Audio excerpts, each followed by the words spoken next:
Hello, I'm Dr. Gloria Horsley. And I'm her daughter, Dr. Heidi Horsley. Heidi and I want to welcome you to Open to Hope Conversations, the podcast. We believe that the greatest gift you can give yourself after a loss is hope, using this moment to connect with others who have not only survived but thrived. So let's get started.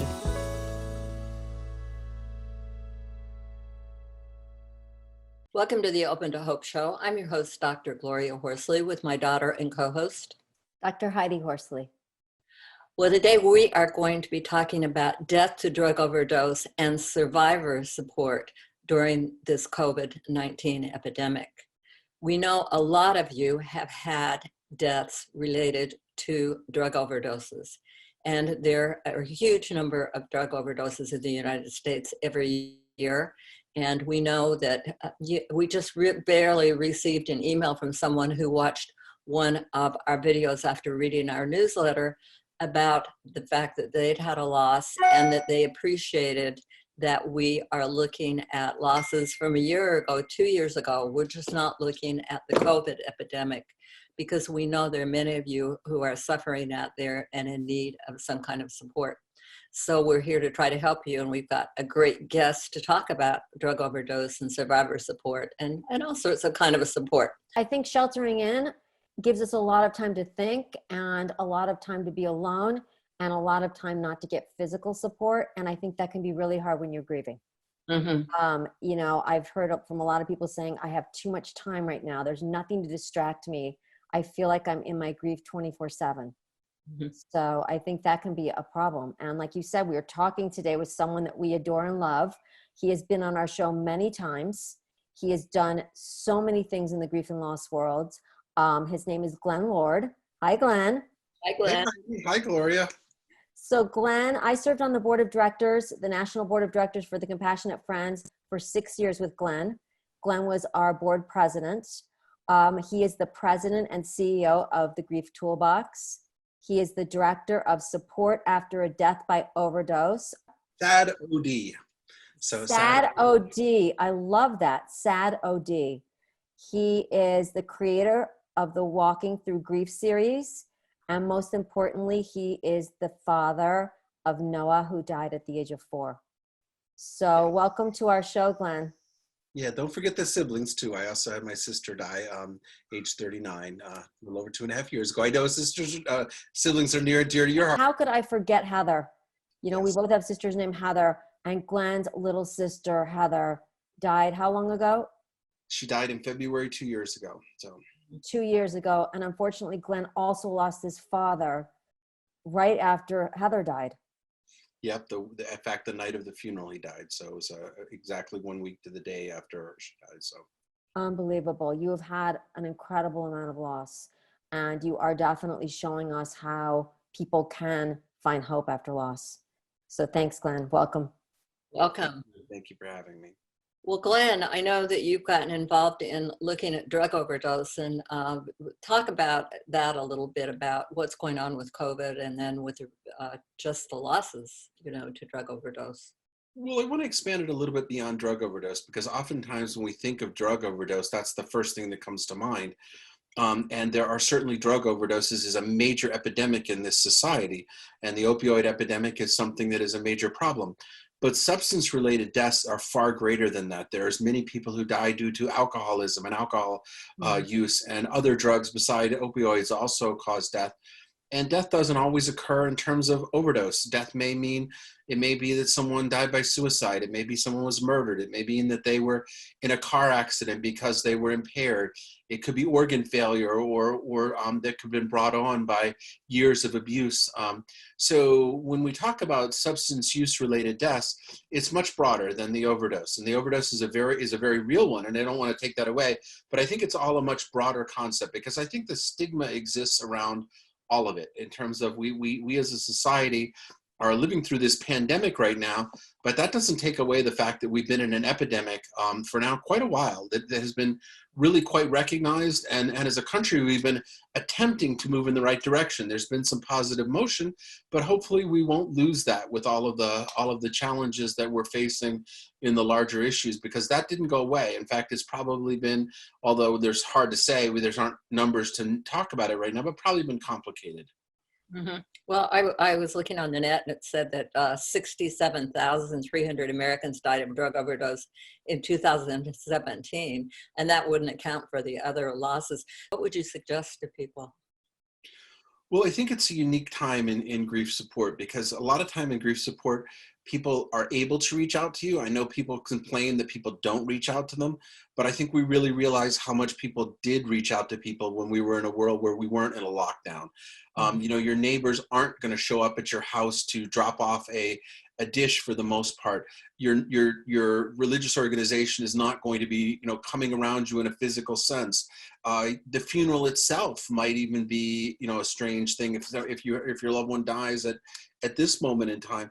So I guess one of the things I would say is as hard as it is, and I don't, you know, I'm not trying to put this on the griever. I'm just trying to be honest about it. Reach out to different support systems. And whether that be reaching out to, you know, organizations like, you know, the Compassionate Friends that are there. I know that they are doing virtual meetings right now. A lot of grief organizations have moved to virtual meetings just because it's we can't physically go. Contact those organizations. You'd be surprised how many of them are running virtual meetings, and you have an opportunity to reach out. Here in the SADOD project is primarily focused in Massachusetts right now, and we work with a lot of the grief support groups that are focused on substance use related deaths. And we you know, have pulled together a lot of the facilitators to kind of talk about what are some of the challenges in this world, but there is a strong desire to bring that out there.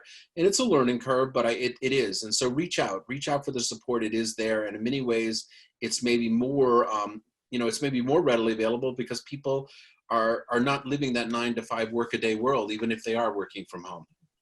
Yeah, and you were talking about suicide. There are a lot of suicide organizations, you know, hotlines, whatever, if it's bringing it up for you, even though you may not, or you could be, but you may not be the person who's feeling suicidal. You may have lost someone. You can still call those lines and talk to them about how you're feeling now and what it's brought up for you, having this kind of loss. People should be careful that they're not discounting their own grief right now. Wouldn't you say, Heidi? Yes, because I think everything is about COVID-19 and the coronavirus right now. And so that seems to be the focal point. Even people that have losses, people want to know, did they die of COVID-19? And oftentimes the answer is no. So, and like you said, people have losses that they're grappling with that may have happened years ago. So I don't know, what is your thought about this, Glenn? Well, David Kessler wrote a wonderful article that was in the Harvard Business Review, which really talks about the concept that what we are experiencing as a world right now, not as a society, not as America, but literally as the world, is a grief event. There is everything associated with COVID-19. You know, for some people, it is a very real grief event. They've had a loved one die, and it is very real for them. For others, though, they've lost maybe the events that they were going to do. If you were going to graduate high school this year, you're not having a prom. You're not going to your graduation may not be on stage. You know, there's all of these losses that we're experiencing. And I think that, yeah, you can't discount that, because that's going to trigger you with all of these other things that, you know, like you say, you know, it was your son's anniversary date, and those events, we can't discount them because they're very, very real. And to be honest with ourselves and really just be mindful and acknowledge that can help, just to say, yes, today I'm grieving this, and that's okay. Today I am hurting, and that's okay.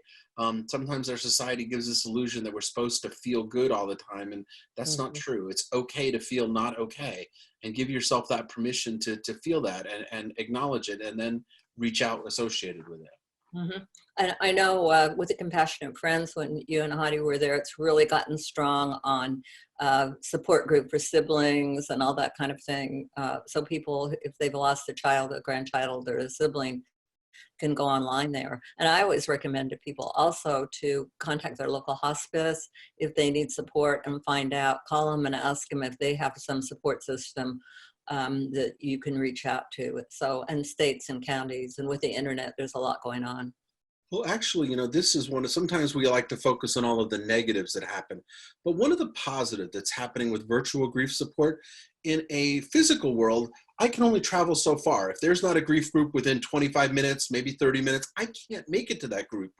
However, in the internet world, there might be something that's happening halfway across the country, but it happens on Monday night, and Monday nights are good for me. Contact those groups. A lot of those groups are willing to let people come in that wouldn't normally be there. Not all of them are, but a lot of them are. I would highly recommend you talk to them in advance so you don't show up and find out. But you might find that there's a lot more flexibility because there's probably something going on 7 days a week, almost any hour you want. There's support. And if you're struggling with addiction yourself, I know that the AA meetings, the Al-Anon meetings, the NA meetings, those have also all gone virtual, which also provides that opportunity for you to reach out in those environments. And again, it's going on all the time. And so that's one of the positives that's happened is there's more availability of this support. I agree with you, Glenn, and I love that you can get a group specific to your loss. So reach out, and you did today. We hope that you'll visit us at Open to Hope because we have a huge amount of articles, information. So we have a lot there for you. And you know what? Journaling is so awesome, and writing. And we have a place for people who like to write on our Open to Hope website. So you can go to write for us if you want to write about grief, loss, hope, and healing. But what we want you to know most of all right now is that do reach out, do get support. Peers are important. We did just launch the SADOD.org site. If anybody wants to go there, there's a lot of helpful resources for different people. SADOD, SADOD.org. And then you do the Grief Toolbox. TheGriefToolbox.com. We have a lot of different articles and artworks and things of that nature there for people to reach out to. And then, of course, we're all, very much tied in with the Compassionate Friends is a wonderful organization.